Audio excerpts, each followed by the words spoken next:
छत्रपती संभाजीनगर लोकसभा निवडणुकीच्या तयारीसाठी शिवसेना शिंदे गटही सक्रिय झालाय।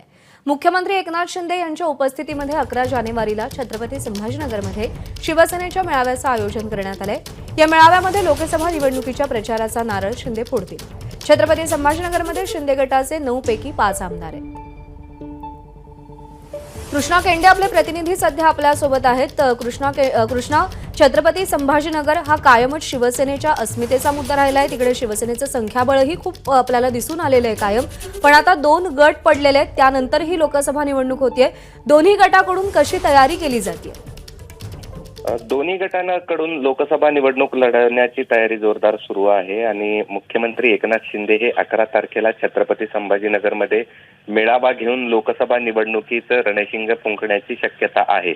हा दौरा यासाठी देखील महत्त्वाचा आहे कारण की 10 तारखेला आमदार अपात्रतेबाबत निर्णय होईल आणि त्यानंतर लगेच दुसऱ्या दिवशी हा दौरा आहे।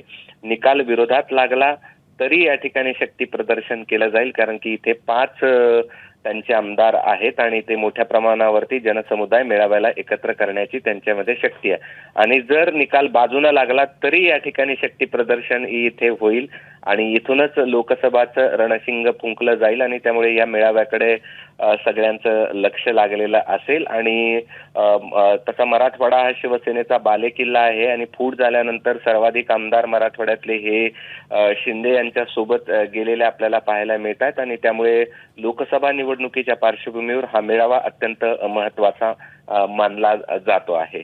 आणि त्यातच आणखीन एक गोष्ट म्हणजे ठाकरे गटामध्ये लोकसभा निवडणूक लढवण्यावरून वाद सुरू आहे आणि आता त्याच मतदारसंघामध्ये मुख्यमंत्री येऊन 11 तारखेला मेळावा घेऊन लोकसभा निवडणुकीचं रणशिंग फुंकतील। प्रज्ञा। कृष्णा, धन्यवाद दिलेल्या माहितीसाठी।